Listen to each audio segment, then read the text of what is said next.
Welcome back, fellow shop rats. It's another Talk About It Tuesday, and today we're going to talk about something that Tony said over at Fitzy Fabrications. It's the last 10% of a project that always bites you. Boy, isn't that the truth.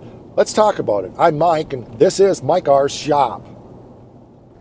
The joke around our house is always with my wife that she'll ask me to do a project, and I'll get it done.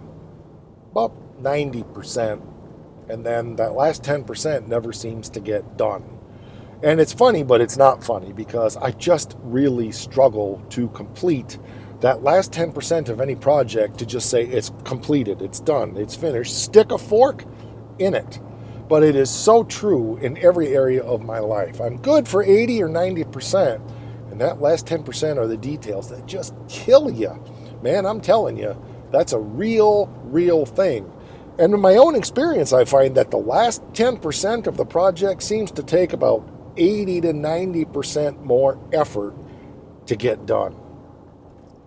I can give you a million examples, but the one I'm thinking of right now is the front fenders on the 47 Ford. Those fenders have been painted for several years. They need to be cut and buffed. Some color sanding and going over them with the wheel, and they would be as nice as the rest of the car. Now, in the videos, they do look almost as nice as the rest of the car, but they're not brought up to a final spit polish. It's only a couple hours work, and I don't know why I keep avoiding it, but it's like one of those things that I just don't seem to get to. Now, again, fine detail work is not my forte. It's not my thing. I'm the 80% guy. I'm the 90% guy. I love to tear into an absolute atrocious rust bucket and fabricate stuff that nobody else would even think of touching and that people say you're stupid for doing. That's the stuff I absolutely love to do. I don't like those little details. I don't at all.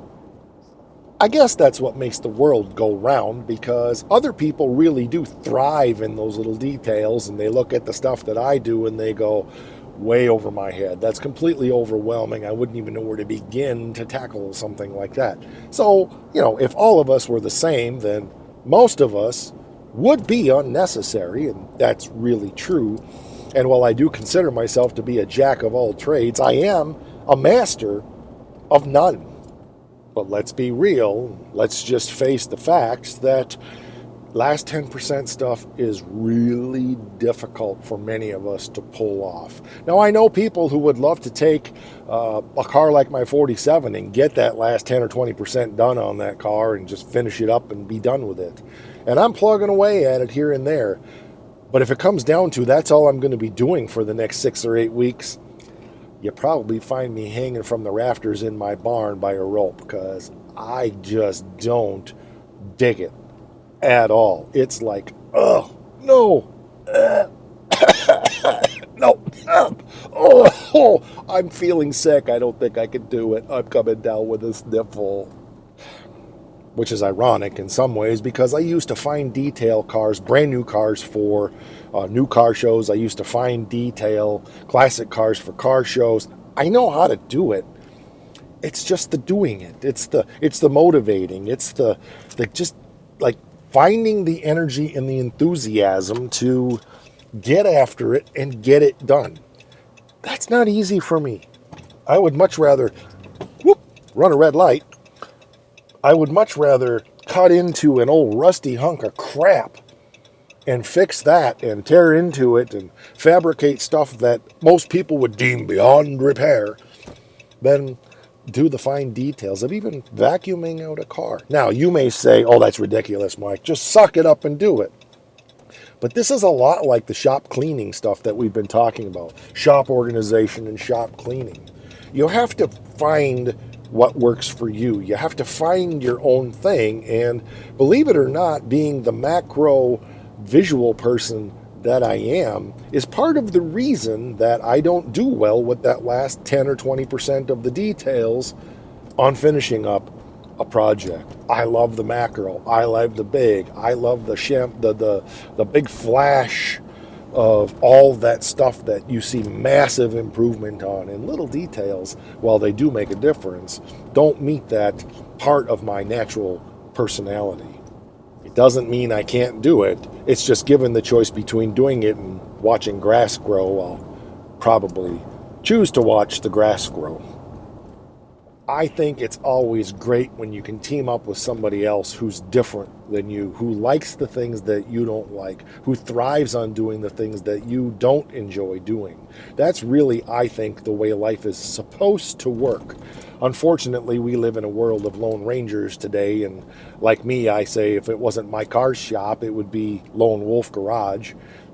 I usually end up working a lot by myself, although I will say lately that, Dad comes out on a regular basis, of course, and has for a long time for the Oakland project. Chris has been around more lately, and Mark has been around more lately, and even my buddy Matt has been out, which is a first on the channel, and he wants to come back and do more. And that's encouraging to me because I get to pass on some of my skills, but also people like Matt, they thrive in doing that cut and buff and all the stuff that requires to take a paint job from really good to most awesome and to most excellent. I guess it makes sense to me as I think about it, because they say the devil's in the details, and I try to avoid all satanic activity. So here's my question for you. What comes natural to you? Do you love the fine little detail work, or are you like me that 90% is good enough or 80% is good enough? I think you'll find that thing about you is going to correlate a lot with your organizational style as well. Now, I'm not saying 100% because there may be some macro visuals that are also super micro in automotive fine detail stuff, but I know in my own experience and the people that I know, generally not the case. So it's interesting. We're all created differently. We all are very just unique, and we all have strengths and weaknesses, and anybody that tries to ram their way down your throat is just ignorant and uneducated. So there you go. What works for you? I'm curious. Drop it down there in the comments. Do you love the 10%? Or are you like me that loves the 80 to 90%? All right, that'll do it for this one. It's a Talk About It Tuesday, and I love having these subjects to talk about. Oh yeah, don't forget.